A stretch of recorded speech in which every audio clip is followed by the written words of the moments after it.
When I first bought this house, I still had my father. A little more than a year later, I found out that I would have all the furniture I needed to fill this house.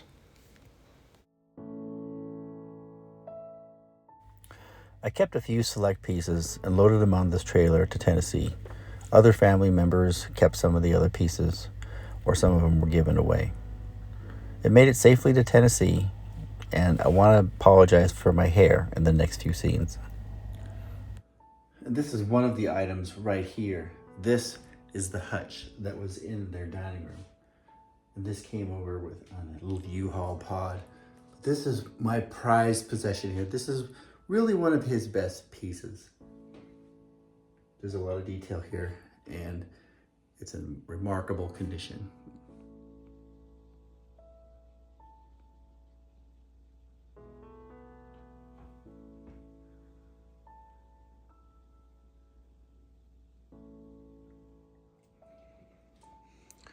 We're in the process of doing some kitchen remodeling now, so there's a lot of junk around, but this piece right here, this was actually above the kitchen window at their house. The ducks were a collection that my mom had. And here's a close-up of that bench that was covered with stuff.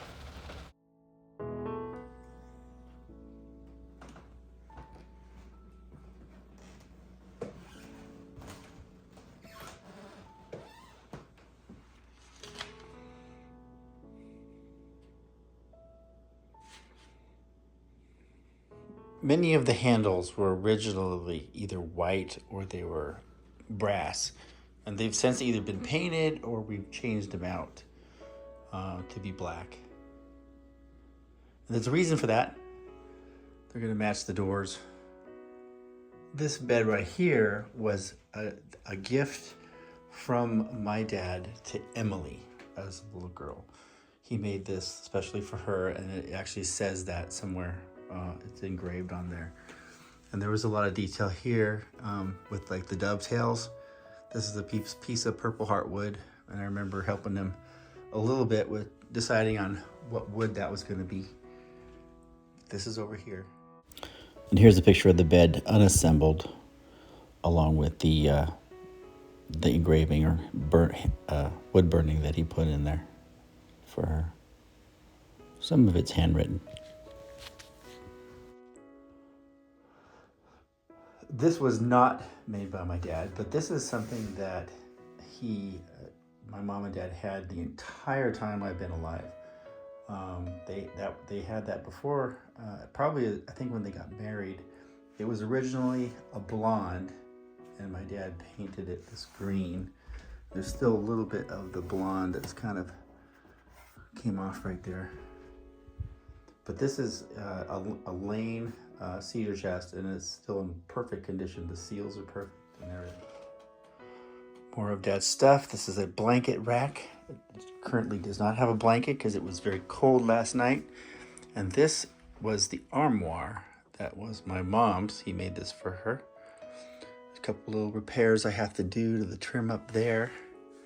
But this is in great condition, and it reminds me of him.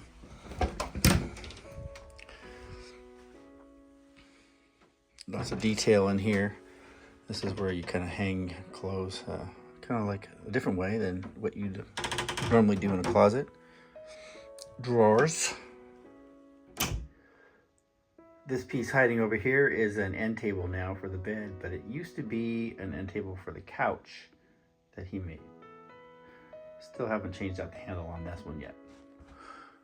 This is one of my favorite things. This was a Willie Nelson picture that was, I guess I remembered in detail when he had this around the house. And it disappeared, and I guess my mom wasn't a big fan of it hanging up all the time. So she hid it somewhere and found that. And so this reminds me of my dad. This is where he got his idea for the signature bandana that he always wore. Or not always, but usually.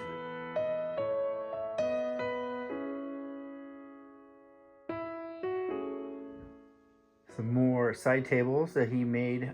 These were something that he made for the extra room. This also was for technically the guest room at his house. This nice dresser. Still in perfect condition. And so at this house, we're actually going to change all the doors to Knotty Pine. And they're going to have trims to match the door. So the color is not going to be exactly like this, but it's going to be a Knotty Pine. This is my basement, and I got my doors stacked up there. Some of the things that he and I made together included this wooden rolling toolbox, kind of the precursor to this, a cheaper version back in the day. Had all the tools and stuff that I used to work on my car when I was in high school. It's empty right now, but it is a favorite of mine, and I actually still use this to work on my car. I'll put tools in here that I need, roll it over there outside where my car is, and I'll go from there. But this is a very fond memory. I think I might have stickers on here somewhere. Oh, maybe not. I did not keep this piece, but this is a picture of Grandpa Merton's toolbox that he made. And he apparently made this back in 1944. This is actually a piece of his that was set on his tool bench like forever. And I believe that he made this either very early in this, before I was born in the 60s, or he made this as part of his high school project. He did tell me about this one, and I forgot. But he had all this sandpaper in here and stuff like that. So it's going to end up here somewhere. And then, of course, I have a lot of his tools that are still boxed up. I'm still kind of going through a lot of stuff here. And speaking of a project that he made in high school, he had this very unique little sliding shelf. It moved around the house quite a bit when I was a kid. It ended up in the garage, and now it's in my garage. He also made this fishing pole holder. He made many of these fishing pole holders. And so I think each member of the family might even have one of these. And if you watch this video and you don't have one of these, this is yours. Reach out to me. And just one of the things that my dad inspired me was to do all kinds of things. And you can see I got a lot of junk going on in this particular basement / garage in my Clarksville place in Tennessee. And I got a table saw. I don't have his table saw. I didn't have an ability to carry it. Just got a new garage door, by the way. Anyways, but yeah, this is kind of like the area that I plan on putting like a little workshop. Going back a little further in time, this piece, coffee table, was made by my dad's grandpa, Bert. And I never got to meet him, but I have a couple pieces. This piece I know for sure was at my Aunt Ramona's house for a long time.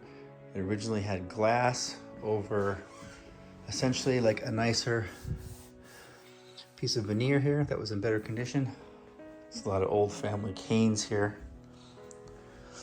And this also was with my Aunt Ramona for a very long time. And this was made by Bert, and it looks kind of flimsy, but this thing is rock solid.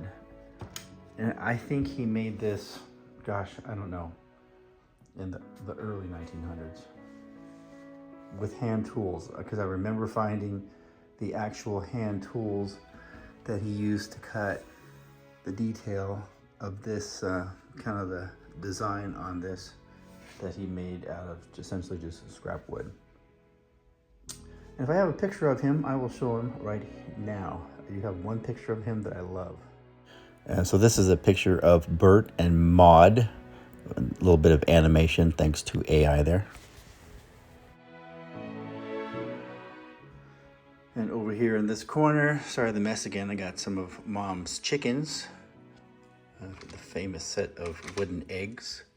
over here as well. My dad's flag that was presented at his funeral, along with a picture of him when he was in the service. Now, the back of this picture is the signature of all these people. One last piece I almost forgot is this kind of a combination quilt rack, I don't know, holder, kind of quilt rack. And he made a few of these, and I actually helped make a couple of these. I remember having one of these when the girls were younger. But this is the one that he had originally over the couch in the house in La Palma, but then it got moved around the house. My dad and I would commonly razz each other about the quality of our workmanship, but he was always doing more projects than I did. But one of the things that, I mean, I can point out here, and I remember conversations pointing this stuff out to him, but that's what actually makes these pieces so very special to me. And I think they're beautiful to anybody, but we razzed each other about stuff all the time. And this right here was it's actually a dowel that was used to join these two pieces of wood together before he made this design, and it was too close to the edge, every spot. I remember him being so pissed off about that, and so, well, Dad, we can just make them over again, or you can put filler in there. And so he opted to put a little bit of filler in there. Very fond memory of this. And of course, I would point out the drips and the stain, of course, for sure. And this particular piece has a weak point. It hasn't broke yet, but this leg is kind of weak. In the process of transporting it. No fault from his construction, just the way it was handled in the movement. There's a piece here I gotta glue back on, and it's a pleasure to do that. I get to work with the piece that my dad built. Still, I'm probably gonna still change out the handles.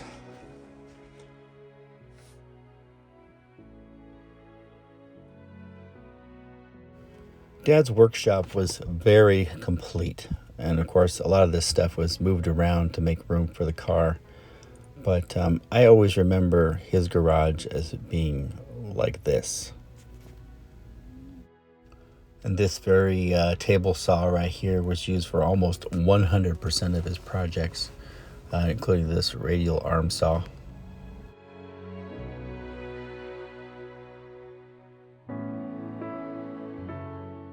It was heartbreaking to see his workbench completely empty and the garage actually almost completely empty as well. Empty enough to fit my car in there without having to move anything around. I wish I had passed on more woodworking skills to my daughters. One of the things I remember my dad teaching me mostly was just some safety tips and like some particular cuts and stuff like that, and I kind of took it from there. This is one of my first projects that I made in high school. It's a pen holder. It's made out of walnut, kind of an interesting kidney shape or whatever. But I gave this to my dad, and I have it back now. It's kind of sat on his desk for a long time. The pen that I made it with no longer works anymore, but it does hold other pens. And so this is one of those things that just returns back. And on that note, also in my dad's workshop, just puttering around as a kid, probably before I got my driver's license, I'm sure, I was making a bunch of these little boxes. This one is made out of purple heartwood. And I developed this technique of using a sanding blade on that table saw you just saw. And these were given out to my mom, my grandma. I believe one was given out to my grandpa. And so these little boxes slowly but surely returned to me. I think Alyssa or Becca may have one to this day that's made out of oak. So this is just an example of kind of like why we do these things and keep them in the family. little boxes. I partly did this video to just kind of show people some of the stuff, some of the furniture my dad made, but it's not really for a general audience. This, I think, is made for family members in the future who may see and remember Grandpa, remember great grandpa, remember, you know, either me or something that they learned from Grandpa.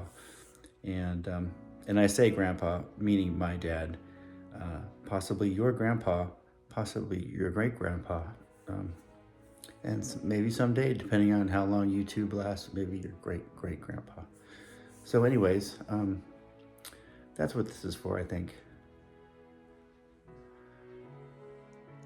Some of the projects I work on now, I use his tools.